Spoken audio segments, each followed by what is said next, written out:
All right, it's 9 o'clock, 9:01 actually. Welcome to the February 21st Downtown Development Authority regularly scheduled board meeting. Do we have roll over there? Thank you very much. Review and approval of the agenda. Could I have a motion to approve the agenda as presented? So moved. Is there a second? Aye. There's a motion and a second. All those in favor say aye. Aye. Opposed? Motion passes. Consent calendar. No, public comment. Is there anybody in the audience? Is there anybody in the audience? Is there anybody in the audience that'd like to make public comment? Anybody on the board at this point? I'm gonna have to learn to look to my left here, I guess. Okay, consent calendar. The purpose of the consent calendar is to expedite business by grouping non-controversial items together to be dealt with by one board motion without any discussion. Any member of the DDA board, staff, or the public may ask that any item on the consent calendar be removed therefrom and placed elsewhere on the agenda for individual consideration by the DDA.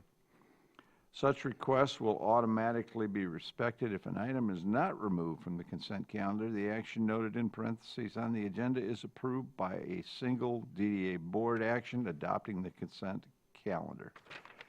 Is there anybody in the audience who would like something removed?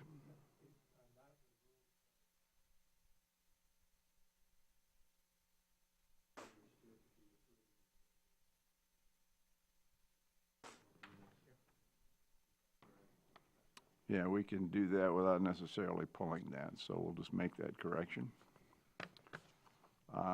Anything else? No. Can I have a motion to approve the consent calendar as presented? So moved. Is there a second? Second. Okay, it's been moved and seconded. All those in favor say aye. Aye. Opposed? Motion passes. Special order business. Mr. Burkholder, would you like to introduce our guest speaker here? I would. Well, good morning, everyone. As you recall, we have been working with the Traverse City Police Department since 2019, using TIF $97 to fund a downtown police officer, who was Officer Culver, who is here today. And every year we ask him to kind of give us an update on what's happening downtown, any trends that he's seeing, answer any questions that you might have, and just talk about what's going on downtown. So he did bring some stats that are on your desk. But other than that, I'm going to just turn it over to Officer Culver and have him give us an update. Good morning. I'm Officer Culver, Traverse City Police, currently serving as your downtown community policing officer. Like Harry was stating, we provided you with some current stats from last year. It's January 1 to December 31st. Total number of incidents is 1581. The list of the top 10 incidents being handled, along with the locations. I'm a visual learner, so it helps me out, but the contrast could improve a little bit, but that's the program that it is. But if you have questions about that, let me know. The next is a hotspot again, just kind of showing where incidents are occurring down in the DDA district / TIF area as well. This has decreased since last year, which is great, and hopefully we can kind of continue to keep things down at this level. I think it's about 700 calls less, so I'll take that.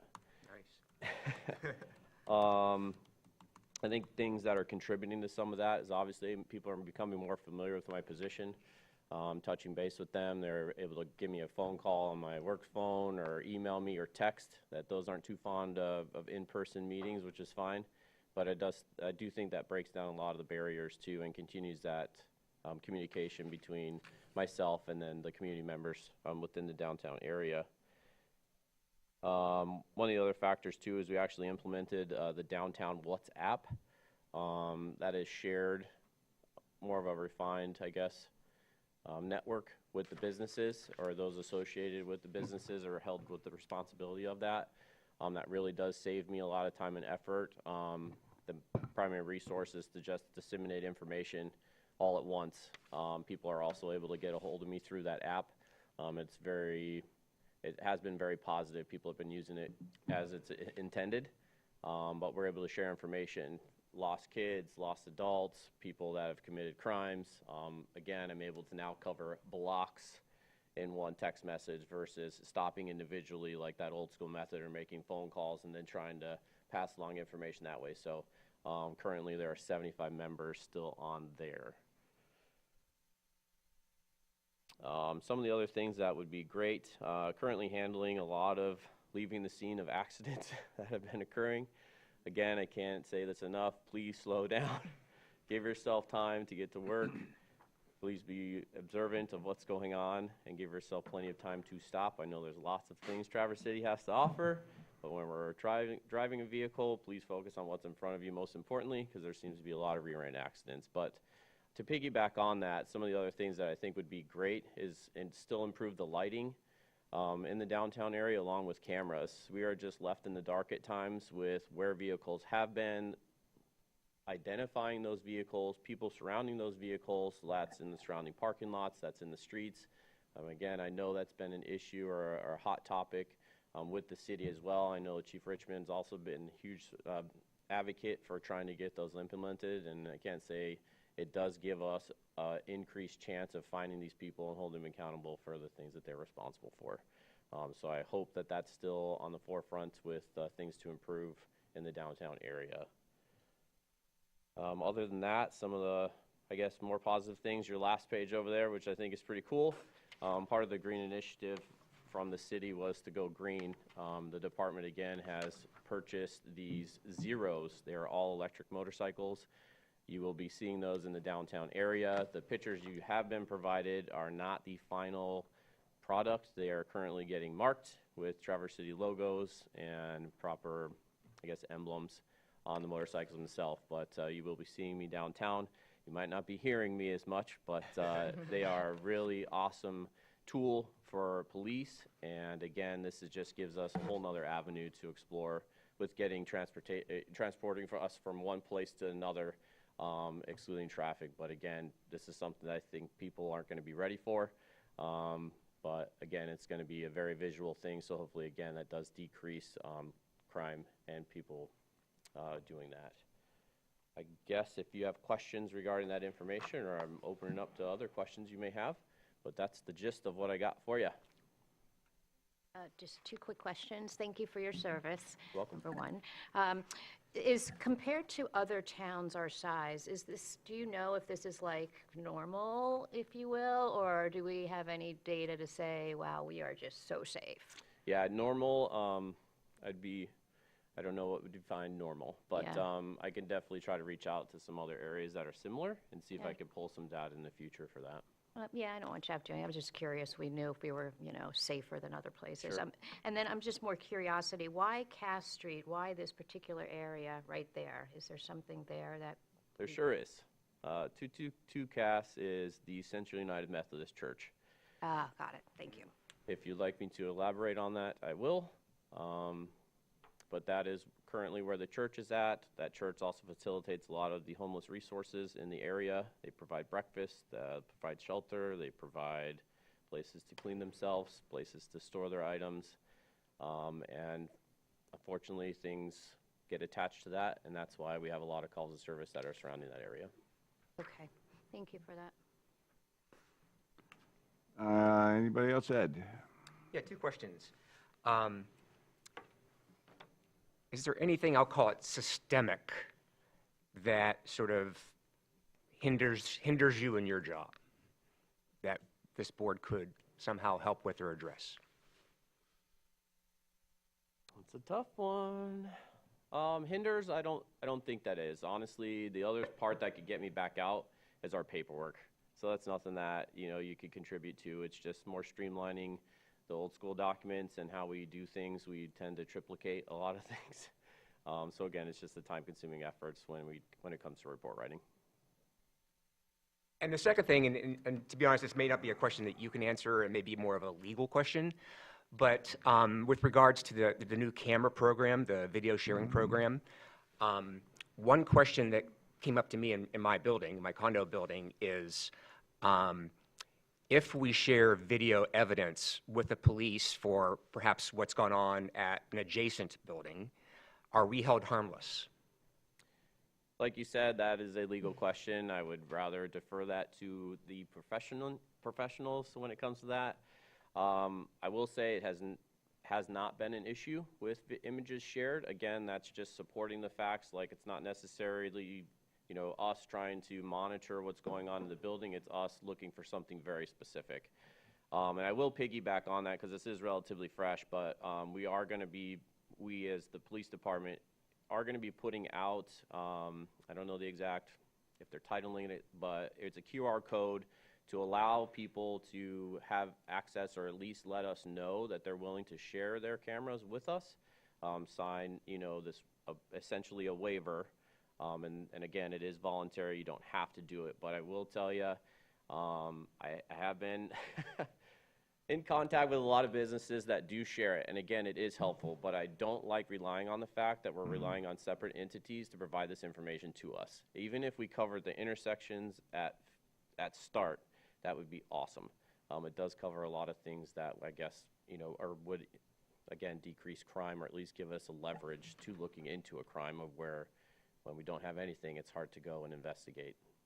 Harry or officer, if there's any way you can maybe get an answer back to me, whether it be through Lauren or, you know, our counsel, but I would like to have that, at least what their answer would be for that question. Sure. Thanks. And on the note of cameras, so where are we with that in general? Maybe I should know that, but nowhere, okay. Well, I think what the city police department has done is come up with a central camera solution that can be moved, if I'm not mistaken. Isn't there something akin to that we've? I'll let Officer go over a little bit more detail, but essentially the police department has purchased at least one of these mobile units. That's what I thought. Yeah. And our Chief Richmond was here a couple months ago just to kind of give an introductory presentation on potentially the DDA contributing to a second mobile unit. I would anticipate that ask will be coming back before the end of the fiscal year, but that's kind of the status. And I think they're still kind of working on to see how that mobile unit is working before they come back to us. Is that Correct. Currently, we normally have used those to cover larger events like Cherry Festival. So they are the pop-ups, you know, they look really similar to some of the extra lighting that we provide over there, but that's what it looks like.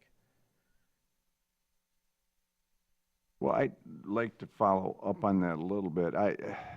As someone who used to own a business down in the 100 block off the alley, I was a huge proponent of the DDA funding the camera option that we talked about several years ago. I think it's our responsibility to help you and assist you in keeping downtown safe.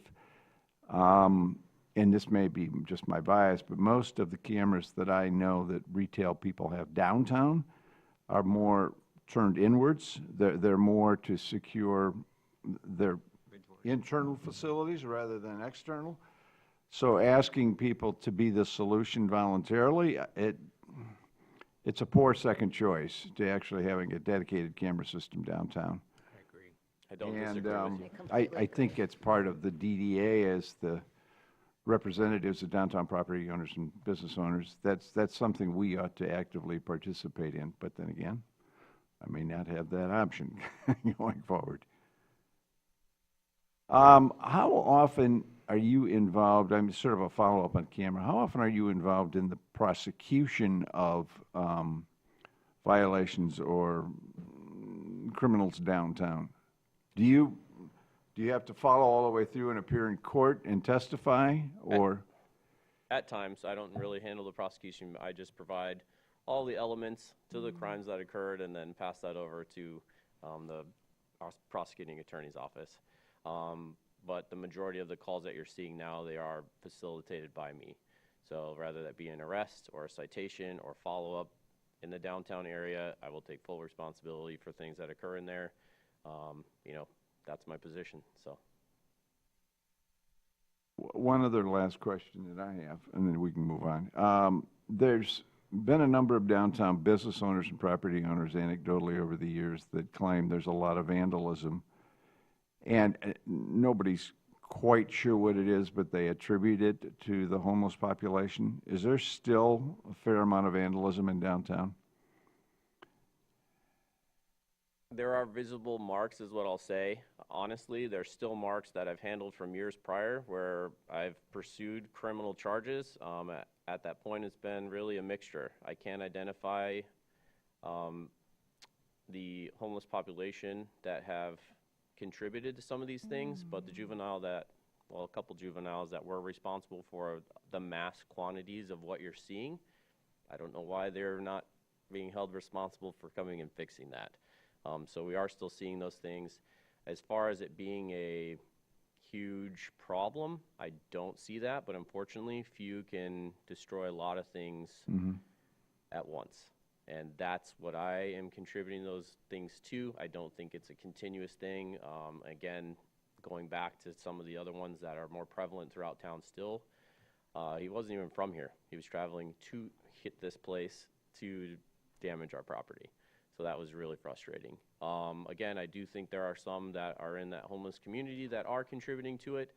Again, if you were to even go and step foot in the Pines, those trees are marked with spray paint, all kinds of signs, things that at some point they need, I don't know if they'll grow out eventually, but there is still damage, but I do think it's minor in comparison to other things I've handled. Okay. I just wanted to see if I could refute an urban legend out there that it's all attributable to one population. I would say that's not the truth. Thank you for all you do. I think you've been an enormous impact on downtown. I think it's money well spent. Well, to that point, Scott, if I can, I just want to point out a couple things. One is, the DDA is a component unit of the city, so we're a partner with the city, and this is an example of an excellent partnership between the DDA and the city for years. The second part is, our core activities as a DDA are really clean, green, and safe. Those are our kind of three big mantras. We're looking at the safe element of that, so that's a huge piece of it. And then finally, this has been paid for by TIF 97 since 2019. Right. So if TIF again goes away in 2027, then the city will have to find funds to fill this position in some other way. So this is an example of everything the DDA and the city does together using TIF funds. So. If the city had to fund your position, do you then get reassigned to other locales, or are you dedicated to the downtown and additional headcount in terms of the city police department? Currently, or if the Currently, right now, how is your status logged as a city? I'm dedicated to the downtown area, so covering both TIF districts specifically. Should things obviously be more urgent, yes, and I can go and facilitate support for the other crew members that are there. But no, I'm not considered regular patrol coverage at this point. It is dedicated through the fundage of this is my role. I'm here to support the Downtown Development Authority. Okay, thank you. All right, anything else? Thank you again. Very good. For all you do. Thank you.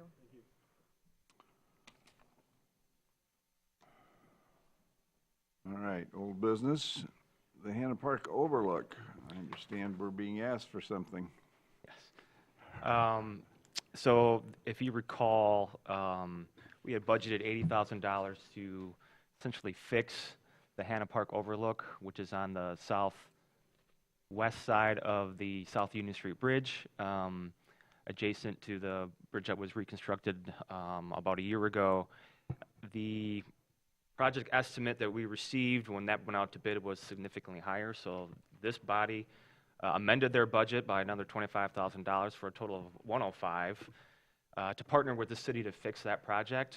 And as you've been by that street, you've seen it's been under the tent for quite some time. As part of the excavation of that project, some things were discovered that were not known.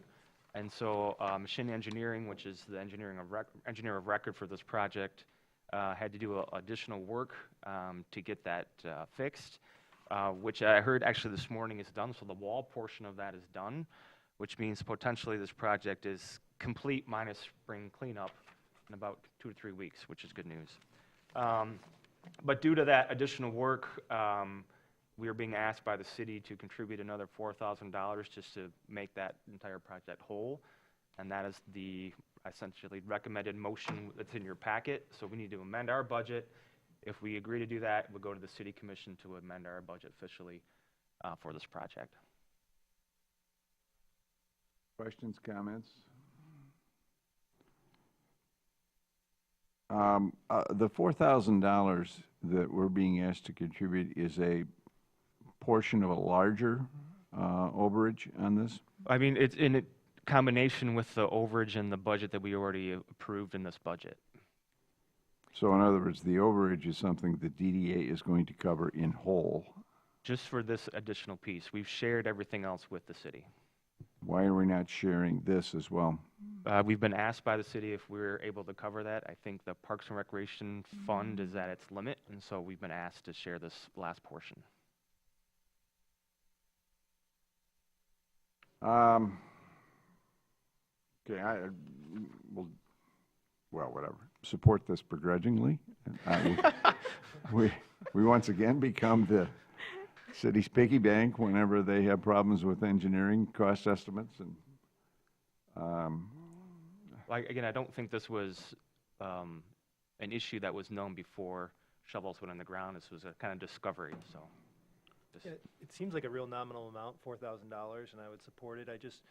The question I have is, it's surprising to go in a project this, of this size with no contingency budget, or Well, especially a we did have, we've already burned through the contingency. But that's the Yes. amazing thing, is that that it was over by as much as it was when we approved the last overage, and that there wasn't, $4,000 is such a small amount. It's surprising that didn't get covered in one of those contingencies, or that there was no contingency.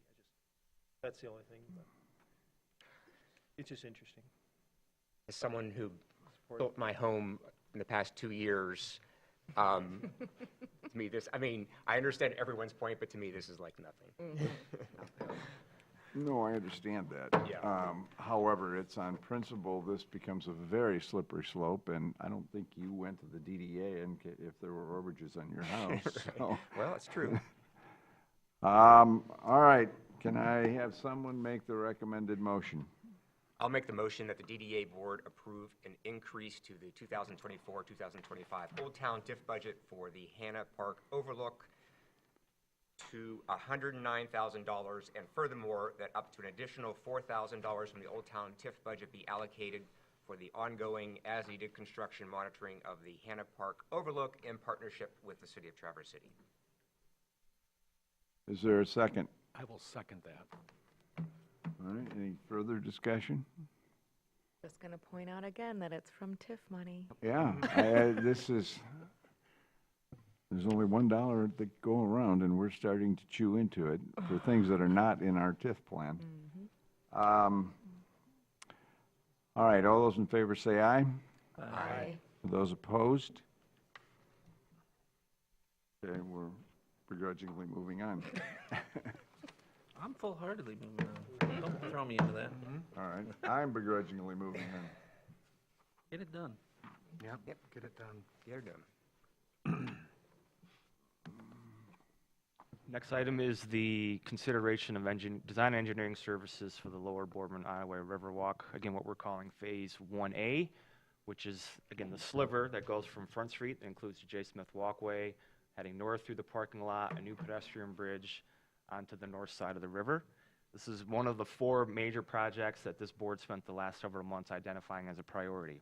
So I can give you a little bit of the history. It is in your packet, but I think it's worth reviewing. This project really started in 2018, and this body made efforts to create what we call the Unified Plan for the Lower Boardman Ottaway River, which is essentially creating a vision for that 1.6 miles of the river corridor going through downtown.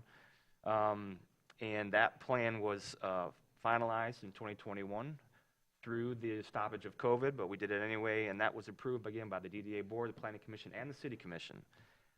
With the Unified Plan in place, we then did an RFP for conceptual design of what we're calling the 100 block. So if you remember, the Unified Plan had 6 reaches, we call them, different sections of the river. The river on the 100 block and 200 block were esteemed as the kind of the first reach to work on. And so we had submitted an RFP for conceptual design of the 100 and 200 block. And then we, with that, hired Inform Studio to come up with the conceptual design. And that included extensive public meetings and a very public process. We had kind of 3 design options and narrowed that down to 1 option. With that 1 option in hand, we then did another RFP in June of '23 to do this kind of next step, this schematic design and drawings and cost estimation for the 100 block. Just because of the scope and the cost of the 100 and 200 block were so large, we narrowed that down to the 100 block.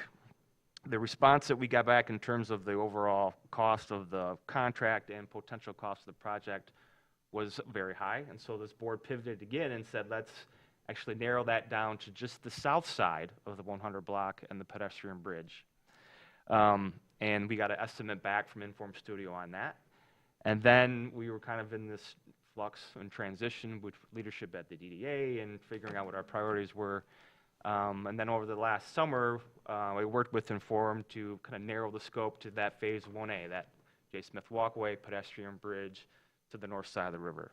So what you have in your packet is that proposal, again, for design engineering services. In the proposal, it's actually more phases. It talks about construction documents and actually serving as the engineer of record through the development of the process. What I'm proposing in this memo is a staggered approach that, given the significance of the project and significance of the cost, that we would fund the first 2 phases of this project, which is schematic design and then design development. And that really gets us to pretty accurate drawings and a pretty accurate cost estimation of what the total of this project will be. And at that point, if the board so chooses, among the other priorities that we're considering over the next couple of years, to make the next step, then we would continue on with the other services in partnership with the city to actually build this entire project. You'll see in the proposal that the kind of ballpark number that Inform had been working with is about $6 million for this project. That is just an estimation on essentially the conceptual design. And this is the time and the process where we can either add to that number or reduce that number based on the design choices that we make as part of this process. So as we go through these next 2 phases, we might say, you know what, that really nice curved bridge, which is $2 million, it's too much because we want to do other projects in the downtown. Let's make it a different bridge. And so maybe this project is less than that. So they're starting from this point of $6 million, but this is the time to actually hone in on the exact cost and design of that project. So what's in front of you today then is a possible motion to essentially enter into a contract for the 2 first phases of this project. It's a significant amount of money, so I want to make sure everyone's got questions, if they have questions, that they're answered. But this would be the next step in potentially realizing this project by the end of the TIF 97 plan that we have today. Okay, other questions, responses? The only thing I'm not clear on, if you could just kind of rewind for 1 minute. So there's all these schematics that were done on all these different blocks. Do they have to redo it again? So Because they it's weren't fully schematics, they're more conceptual. With Okay. a little bit of engineering, so this takes it kind of to the next level. Okay. So now we start looking at actual construction drawings, now we start looking at what are the actual materials and fabrics and Got it. all the kind of nuance that goes into the design. This is that phase. Okay, that Yep. makes a lot of sense. Thank you. This was the pretty, then we got to get to the technical. Right, Okay. exactly. So this was competitively bid, and we had 3 bids for this Nope. work? So when we bid this in 2023, we only had 1 response. And we have been kind of working with Inform Studio to refine that response ever since. And again, we were in somewhat of a holding pattern with leadership of the staff. We have the ability to continue to move forward. If this board wanted to do another RFP and do that whole process, we could, but now you're looking at a delay of at least 4 to 5 months. What's the time period expected from the time we approve this contract to the time the deliverables? So they're estimating about 29 weeks, which will put us at August-ish, depending on how quickly we can get the contract signed. 'Cause the one thing that's just hard for me to imagine is like in 30 weeks, how you could spend $500,000 if it's just, is it $150 an hour for their rates? That's a lot of hours in a short amount of time. So it's 6 months worth of time. It just seems, it's hard to, you know, $500,000 is just it's a very large design fee. You know, I'm just, So if you look at their proposal, it's a not to exceed cost. So they have kind of core services and they have kind of the other services that we may need. So we might not spend the total amount of dollars that are proposed. It's more of a, just so we have a benchmark to work from. I would say, given the significance of the project and the river itself and the potential footings associated with the current wall, this is a large infrastructure project. So I understand, Mike, your point about the cost and the dollar amount, but this is a pretty significant infrastructure project. I would think it's also hard to gauge if they're doing this in 30 weeks. It seems to me they're going to be putting a number of individuals on this and trying to apply more resources to it. So it's hard to gauge it on an hourly rate until you know how many individuals are actually going to be involved to get it to that 30-week deliverable. So I don't know whether the money's a lot or a little, but I do know the complexity of this project is going to require a lot of resources. Right. And then at the end of this project, as I mentioned, we may decide as a board to say, you know what, we've now, after several months, have decided that there's other priorities. We either don't do this project or we do a much smaller scale version of this project. But as we go through these next two phases, the numbers and the costs will significantly get clearer and clearer and clearer. so of the 500,000, what do you think that's realistic that we're going to spend? Like, is there going to be a point before we get to 500 that we have that conversation? Just because I'd be concerned that we'd spend 500 and then we decide that, well, we can't really afford to accomplish that project, and then did we waste? Right. So if you go back to the proposal, they had what's called schematic design and design development. Those are the two phases. Think of schematic design as about 35% all the way designed, design development at about 65. So I'm thinking in between that schematic and then full design development, we would have a better idea of what those costs would be. But ultimately, this is working to design what they currently project is about a $6 million project. And that's only, again, based on the initial conceptual design. As we Right. kind of work through this, we might fine tune that to go much lower if we But want it could be double that based on our current, you know, costs. And if we only have $9 million total to spend in TIF, does it make sense to scale back the project now to something that fits with overall? I mean, we've already said Rotary is kind of our primary project. Just wondering, how much money do we really have, and do we say, okay, we really have $2 million, let's focus the scope of this work towards what the budget we really have? Or is it something that we want a bigger project and we're hoping to leverage additional funds? I'm just curious how. I think, Mike, to want to answer your question, whether this is a small project or a large project, we are going to work to leverage additional funds. There's no question about that. So I just want to put the $6 million as kind of a framework for a larger discussion that can go much less if this board so chooses as we walk through these next phases. I don't have too many questions. I don't have any questions, actually. It seems, I mean, we've come this far, this seems the next logical choice. I understand the hesitancy at the cost.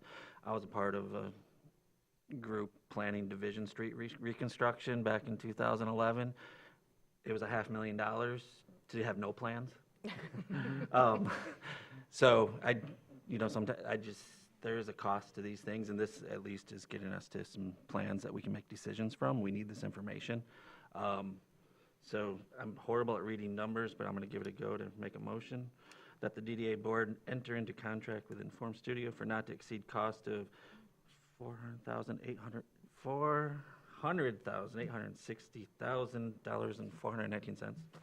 and 50 cents. Sorry, I think I messed that up. For schematic design and design development services related to the Lower Boardman Ottaway River Walk Phase 1A, subject to approval as it's formed by the DDA Executive Director and attorney. Do I have a second to that? I'll second We'll that. correct it, Gary. Sorry, I warned you. I'll second I'm that. not used to handling that kind of money. Yes, Ed. Just my comment, if you look at the current J. Smith Walkway Bridge over the river, it's falling apart. Yeah. I know Harry has gone over with engineering. They've determined that it's still safe for pedestrian use, but And of course, they're saying they think it would have about a 10-year lifespan right now. So something has to be done at some point. I believe, actually, if you kind of look at the Boardman Autoway plan and look how sort of we narrowed the scope to this particular section, I think we've done our due diligence there. I understand the concern about costs. But I kind of look at, we spent $900,000 to repair 2 intersections that already existed. So there's a lot of, expensive construction costs out there now, and we'll have to make the decision, at that time, once we get sort of the better idea of what we can handle. Yeah, I'll just add to, I think the whole alleyway project, the river project has been going on for 20 years, maybe longer, Scott would know. That's not a jab. The old guy would know. But there is, I do like that we've narrowed it down to phase 1A, that's little triangle thing.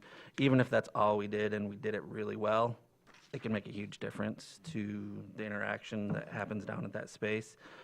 I love the vision for the whole alleyway of both blocks, but if we never get there, that's okay, as long as we really nail it in this node. I would add, this is often viewed as just a placemaking project, and there's no question that's a huge part of it. Part of what we've asked the consultant to do is also look at ways that we can add stormwater infrastructure, soften the shoreline with some natural habitat, so really take a more ecological approach to this project where we can.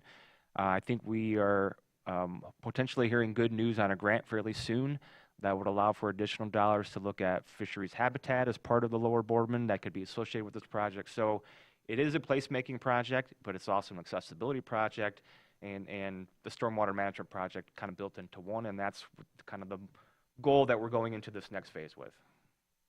Yeah, I think that's a critical point we need to make, because I've had this running debate with Harry and the board about calling this a river walk. This started as a Boardman River restoration remediation project, and it at one point was an $80 million estimate. We're now at $6 million, given the constraints that we're facing with the end of TIF 97. Even the pictures in here are deceptive, because it's almost a bait and switch. We don't have near the capacity financially right now to do most of what was proposed originally. And it was thoroughly vetted by the community. This is one of the most extensive community involvement projects we've ever had. So being down to repairing the bridge and the J. Smith Walkway is great, but this is just a small slice of what was originally thought to be a restoration, renovation project for the river. So to some degree, I like what's here. I think we ought to move forward, but it's just very disappointing that it's been distilled down to just these 3 or 4 components. So again, if we can do this, let's not call it a river walk. It's far more than a river walk. So, okay, we have a motion and a second. Any other comments? All those in favor say aye. Aye. Opposed? Okay, you have approval. Thank you. All right, new business. The Old Town TIF Strategic Capital Improvement Priorities. Well, as you recall, we spent a great deal of time talking about TIF 97, and that was partly based on the potential sunset of the TIF plan itself. Old Town's a little bit different, but nonetheless, I think it's important that we as a board talk about priorities that we see or want to pursue. We are rounding into budget season, it's noted in this packet, and so talking about what projects should be the focus of Old Town TIF, I think, is a timely discussion. Just to give everyone an update, or not an update, but a review. So Old Town TIF was created in 2016. Previous to 2016, we had what's called TIF 2, which was created in 1985 and then expired in 2015. So instead of extending the TIF 2, like we're talking about extending the TIF 97, we created a new TIF with the new base. And that has a duration for another 25 years. So we're talking about 2041 in terms of this TIF being impactful for essentially everything downtown south of the river. One of the issues with the resetting is that the tax capture, given the kind of limited footprint for additional development, is very low. So we're talking, at least right now, of tax revenue less than $1 million. As Ed mentioned, 2 intersections, we're already at $1 million. So the dollars don't go as far as they do in TIF 97. We do have a fairly healthy fund balance, and combined with the anticipated tax revenue, it's still not a huge budget. So I think we need to really think about what are our priorities, because in some respects, given the potential large scope of some, it's probably, you save for a couple years and then spend, and save for a couple years and then spend. Or if we do kind of smaller projects. So some of the things that have been discussed, I would say, in the last 2 years or 3 years, stemming back to the unified plan for the Lower Boardman, is this idea of this interconnected boardwalk along the entire 1.6 miles. Right now we have kind of segments of boardwalk, but that's starting to show its age. So you'll see in the memo, we have essentially 3 sections of boardwalk. 2 would be with replacement of what's there, and 1 would be a new boardwalk. I think, from my perspective, one of the top priorities is the River Edge section, because it's associated with the Fish Pass project. So the Fish Pass project at this point is talking about replacing the current deck, or the current boardwalk along that section, essentially from the Cass Street Bridge to the Union Street Bridge.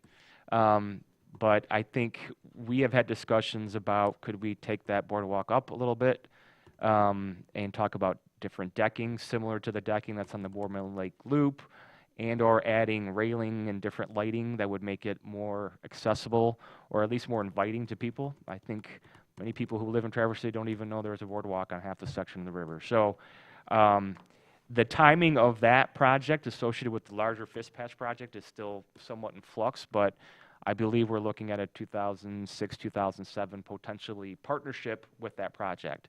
And it doesn't mean that we would fund the entire boardwalk. It would mean we would fund kind of the extra of the boardwalk that the Fish Pass is already going to replace. Some of the other priorities that we've talked about, especially following up on the intersections that were recently completed, the Union and 7th Street intersection, if you've been there recently, is in pretty poor condition. And could be one of the next intersections that Old Town TIF focuses on. I do have preliminary costs from city engineering for that intersection at about $529,000. So we have that money, but again, how does that tie it into priority with the boardwalk, knowing that project's going in? That would be another joint probably effort with the city, as there's some water main stuff that could be improved underneath. That would be at the cost of the city, but we would do the intersection itself. If you go into the Old Town TIF plan, which is that chart that's included in the packet, those are the projects that were identified in the original plan. One of the larger projects that's not been talked about very much is streetscaping on Lake Avenue, essentially heading south from 8th Street. Think of heading to Oriana, essentially. And I would say there's been more interest about that corridor for quite some time. The other conversation I think that's coming up more recently is the potential involvement of workforce housing at the Copy Central building on the corner of Lake and 8th. Those conversations have matured to some degree, and the city on Tuesday night took some actions to talk about securing easements to work on workforce housing for that site. What's unique about the Old Town TIF plan is that we do have actually stipulation that we could work on housing, workforce housing, through the old TIF plan. That's not something we have in the current TIF 97 plan. So this board could decide in some manner, in some way, to contribute to that project as part of the funding stack for workforce housing. What that looks like or how that works with the rest of it, not clear yet, because that project is still in its initial stages, but that could be another priority.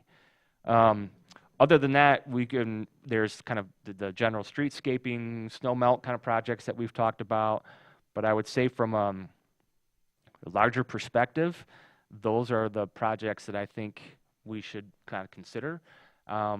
but we can always look for other opportunities, other projects. I know there's been discussion about the space that's along Lake Street in front of the Old Town Parking Garage. There's a kind of large green area. It's currently owned by Haggerty, but is there a way to have a conversation about including a liner building of housing on that site?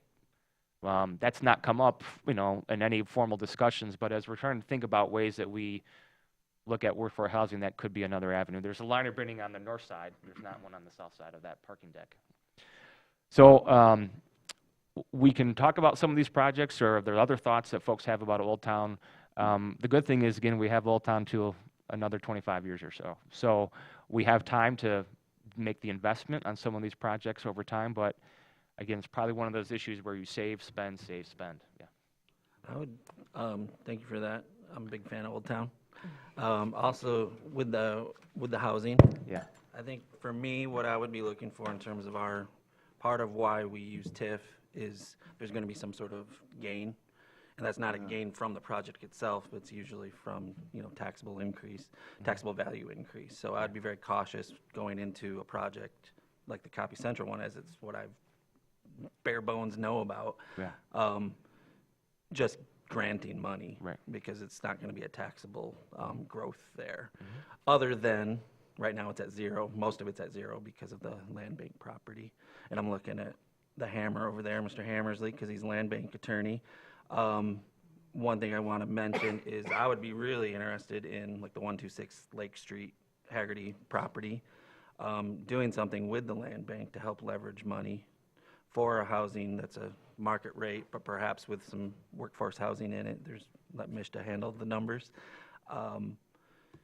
But in terms of something the land bank did in Kingsley, which was buying the property for the village to hold it while they do an RFP, taking it off the tax rolls for 2 or 3 years, with the intention that they pay the land bank back. But putting some stipulations in there, what we want to see there. What that does is allow an RFP to go out and everyone do their due diligence, not wasting money doing their due diligence, but holding it. So basically, the DDA working with the land bank to do that. That also opens us up for state grants and things of that nature that I think we could really do something special with the limited funds we have. Going into too far details for what the vision is, but for me, that's the vision of Old Town is, okay, we got a small pot of money, but it's actually a good pot of money if you partner with the right municipal bodies and the state of Michigan. There's the new workforce housing employer. If employers are building housing, there's a lot of money right now for them to do that. So I can just see in the next year a really nice package for that property or another piece of property that's in Old Town that I'm not aware of that actually might even net a little return for us and boost that Old Town capture.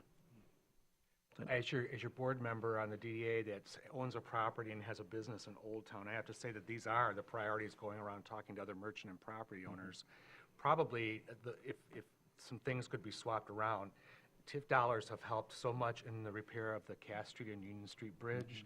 It's doing the overlook into Hannah Park. We've been able to fix 2 of our 3 major intersections. 7th and Union is a big one. It's a big one. And I think that everybody knows what needs to be done. And Old Town kind of wants to be Old Town new look, So I'd like to think that if that intersection could get fixed, then all of a sudden Lake Avenue kind of comes into fruition, and then the workforce housing element. But I do want the board to know that these are priorities in Old Town, and they're good priorities. And I think we all know that we have to hurry up and wait. So I appreciate you looking into this. Ed? My only comment on the intersection is if I play back the tape of what happened with the 2 intersections that we have fixed, I think our original budget was $300K when we started. It ballooned, and we got to a point because of the parkway, of running into parkway issues, that we had no choice to even consider design alternatives. So I'm not going to, I $529K for an intersection, and to be good or bad, but I would at least like the opportunity to say, what could we get for something less, and is that acceptable to us, rather than just say we're going to copy exactly what we did for the other two intersections. Yeah, I think there's a substantial price difference if we don't try and continue to replicate the brick paver approach that we've grown accustomed to. It's a very expensive replacement at that point. For the workforce housing at Lake and 8th, I appreciate Gary's view on sort of the impact of the tax rolls. I also believe that, the DDA, I think, has been struggling for years to figure out how we can be a partner in workforce housing in this town. And to date, I don't believe we have made any contributions. Is that a correct statement? So I actually look forward to these discussions of how we can actually be a partner at the table here. I'd like to make a couple comments. One is the Old Town TIF plan that you currently gave us. I know it totals $39 million, but it looks to me like any number of these projects have either been shifted in terms of responsibility, i.e. the Old Town parking deck, I assume is now a city responsibility at this point? I mean, it's certainly a city responsibility. It doesn't preclude the opportunity for TIF to contribute to a project. But now we're back into this again, becoming a public piggy bank when the necessity arises. I think at some point, if we shift parking to the city, then the responsibility for the infrastructure to support parking goes with it. I also think, it looks to me like there's $14 million in there for the Union Street Dam. I would assume the Fishbacks project now incorporates that, correct? Or is that over and above? That's correct, no. Okay. Remember, these were put together in 2015. So I think what we're going to need to do, and I'm not going to be involved in that necessarily, is to stay very, very focused on specific infrastructure projects. It's sort of a sizzle and meat approach. We need to pay for meat. That's all we can afford at this point. So I agree with Gary's comments on housing, but at some point, we better look very carefully at the return on investment. And just so it's clear, I mean, reason why I suggest that is precisely because of the limited funds and the ability to kind of mimic the land bank, which I was on for several years, which has done a lot for housing in the region that no one knows about because no one pays attention to the land bank. But land bank has a lot of power to hold land, set up revolving funds, give out loans that are, come back. So you can actually use the Old Town TIF similar to that. That's why I keep looking at the attorney because seeing if he goes, no, you can't do that. But he's been leading, he's in so far theoretically, we're on track. So I'd be willing to work if there's a group that wants to meet and think about some things. I think there's a lot of opportunity. There's a lot of past work that has been done that's sitting on a table in somebody's dusty desk somewhere. And there's just a lot of opportunity right now with state grant money. You just need the municipal body to lead. Yeah, and there may be some public-private partnerships because There's so much we right know now. there's 2 other parcels over in the Old Town ready to be developed as affordable housing, and even the price points without the incentives fall into that affordable range. So, all right, anything further we want? Is this more of an FYI or do you want, okay.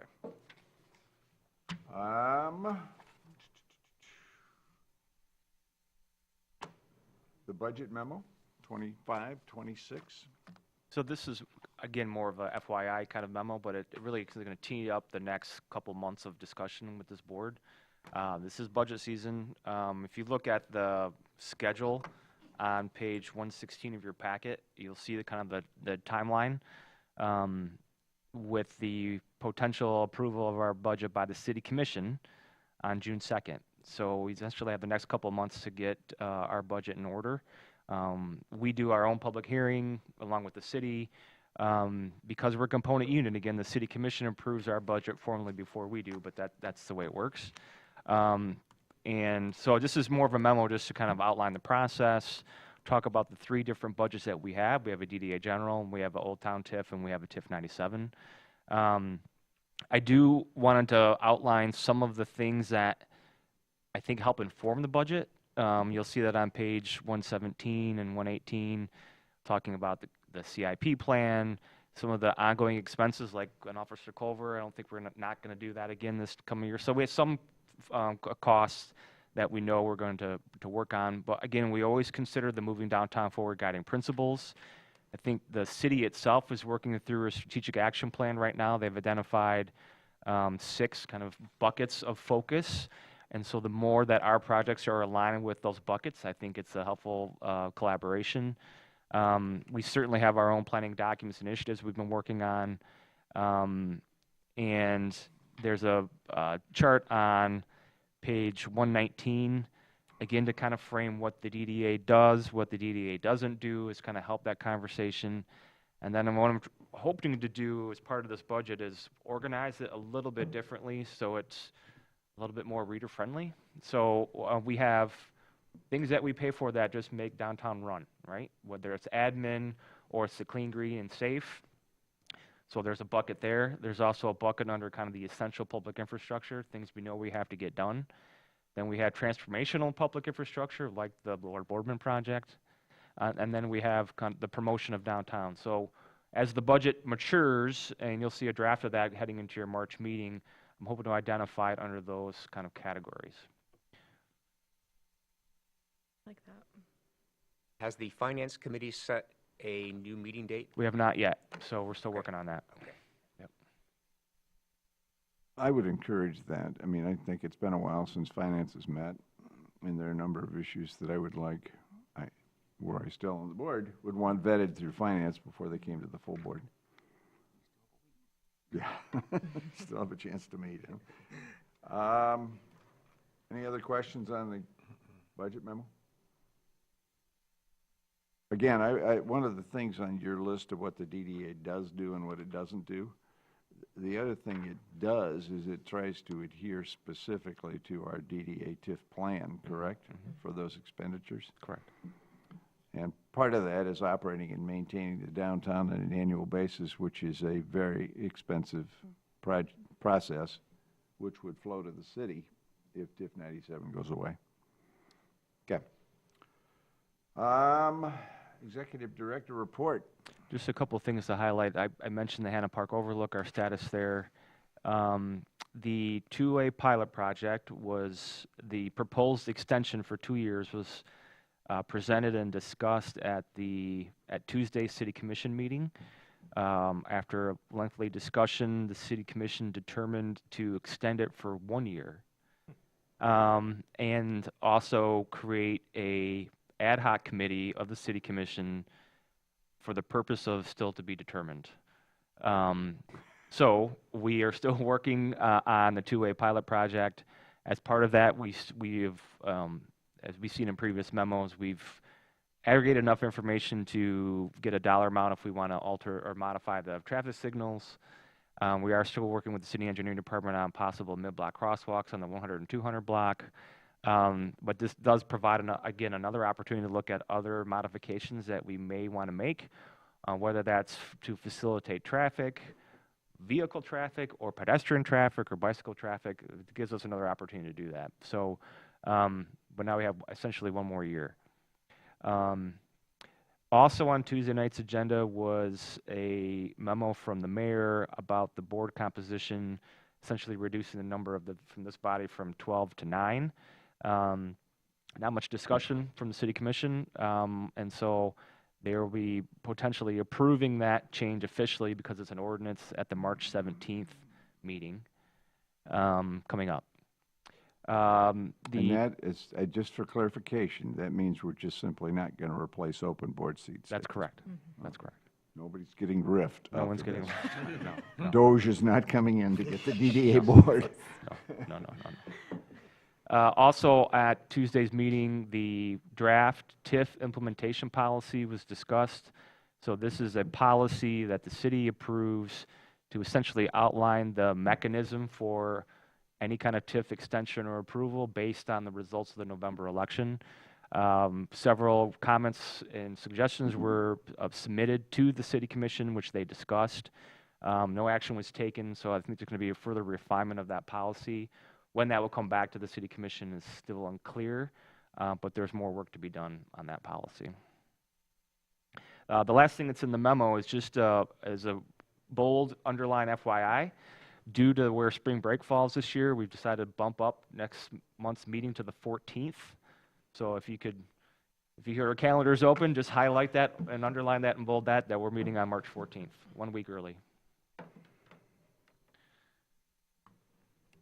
Harry, just for clarification, the Moving Downtown Forward plan was sent on by us after being approved to the city commission. That has never been rescinded. Where does that plan lie at this point? It's been approved by this board, so it's kind of in a holding pattern. But it's not formally at the city commission for review and approval? No. And that's pending approval of the policy for dealing with the TIF legislation or whatever? I think the policy will kind of help outline what those next steps will be. Okay. To that point, if we wanted to review it again, open up another can of worms, we could? Or is it once It was adopted? adopted by this board.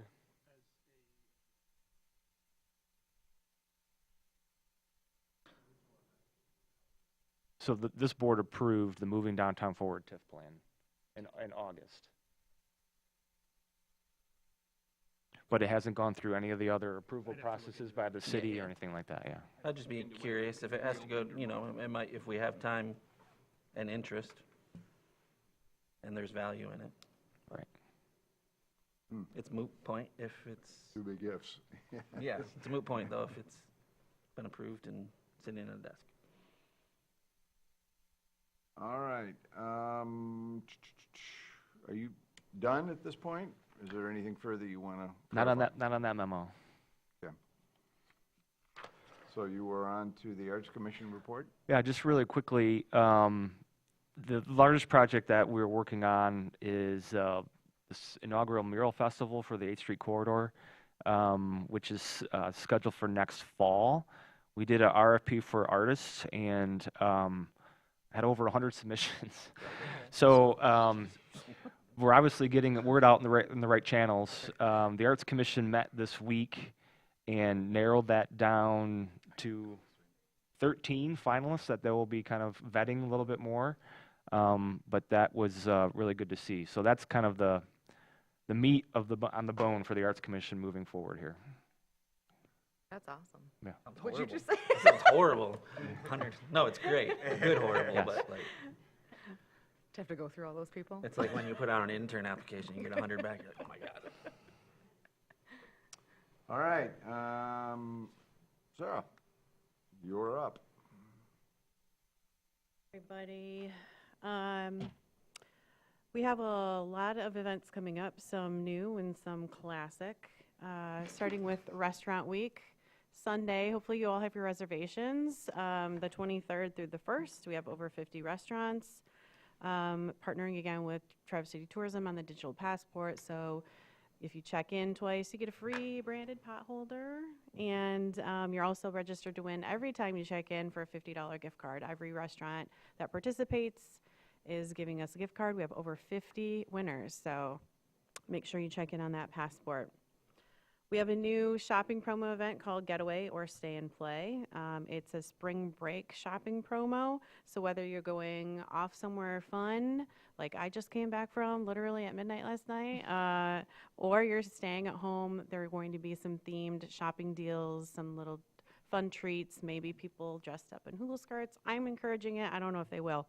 But this is our kind of low effort way for all of our merchants to increase some foot traffic during the shoulder season and get people downtown. There's also the Leap and Leprechaun and St. Patrick's Day weekend going on, so we're hoping to tap into some of that existing market. Live After 5, it's actually going to be a spring entertainment series. So this is new for the Fridays of May 16th through June 6th.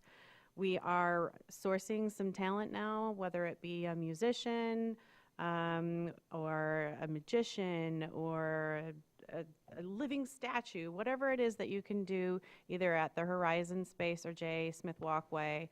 On those evenings and Friday, we are looking for people to help encourage people to come down to shop, visitors to linger a little bit longer, but essentially just bringing some life to the downtown areas with these emerging talents.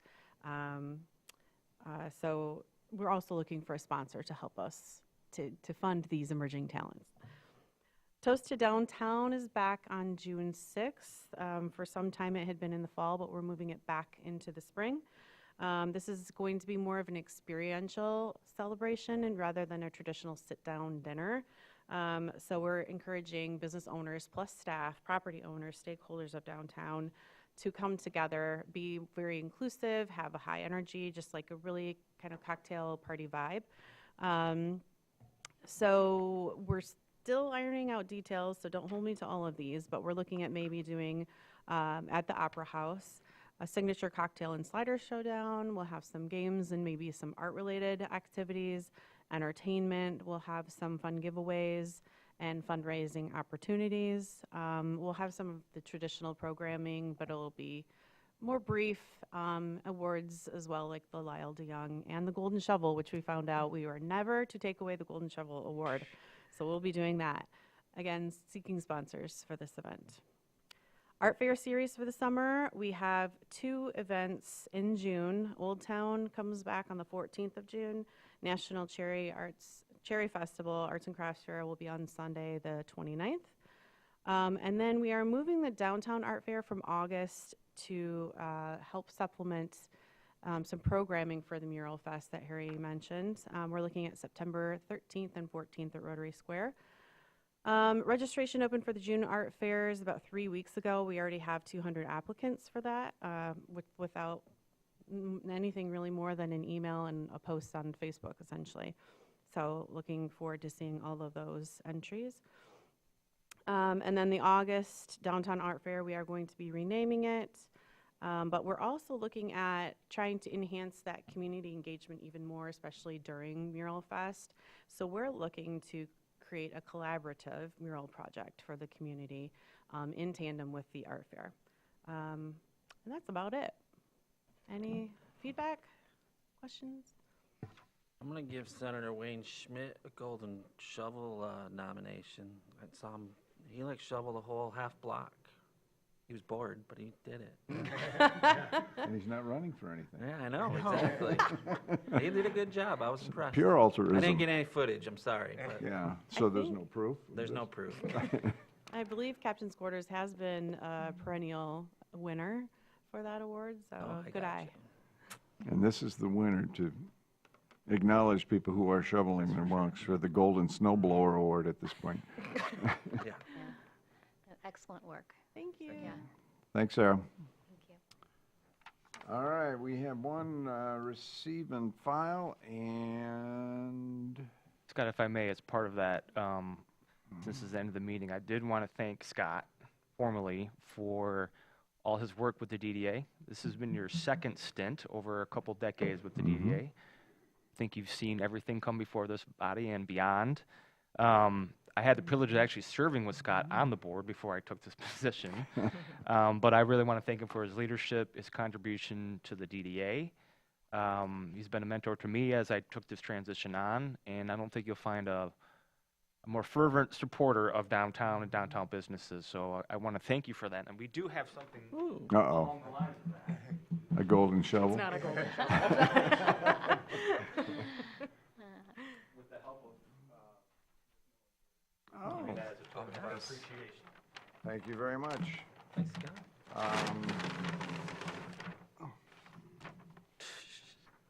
That's awesome. I love it. I love it too. Yep. Oh, yeah. I think that's you sitting I on missed your that. granddad's Yeah, I missed shoulder. that event. Yeah. With the elephant? Awesome. Yeah, my dad was actually in that parade. Thank you very much. So Scott, I just want to say that, That's you know, over the course of the 2 years I've been on the board, you and I have been on opposite sides of topics at times, but you've always been picked up the phone. You've always been answered my phone calls. I really do appreciate that dialogue, or have appreciated that dialogue. And often those single topic phone calls go on to other topics and so forth. And I've learned a lot from you in that process. And so I just want to personally thank you for, I wouldn't call it a mentorship per se, but it was kind of like a mentorship. Oh, well, thank you very much. And next, just to close, I mean, it's not just the DDA. It's been I understand, you've been work with TCAPS, City Commission, planning, and so forth. And so, I can understand why this is a sort of a pivotal point for you right now. I would actually probably call it a personal inflection point, but something good always comes out of that. Well, I believe that fervently. And again, this has been the pleasure of a lifetime to serve on the DDA board and to represent downtown business and property owners. And I'm sorry Jeff's not here, because I really would like to thank the downtown property owners and business owners. They put up with a lot over the last 5 years and have stuck with us. They haven't, they've complained occasionally, but they've been very supportive of what we do at the DDA. And it wasn't easy. It was COVID, then it was bridges, then it was the Parkway, it was any number of things, and they just hunkered down and kept moving. So we wouldn't be here without them, and don't want to have us forget them, because that's really what our focus has got to be, is those downtown business and property owners, because that's how the downtown survives. So thank you very much. All right, any public comment at this point? Fred Bimber, 1223 Randolph Street. Just very briefly, the Officer Culver report was not included in the agenda packet as of last evening. I would like to receive a copy of that, and I would ask that you post it somehow as a supplement to the agenda packet, just so that anybody seeking it online can get a copy. Yeah. Thank you.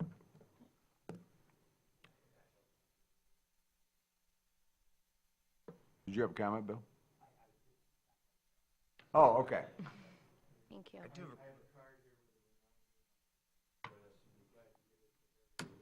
I think we know how to get in touch with you. Fred. I do have a question for Harry. Yes.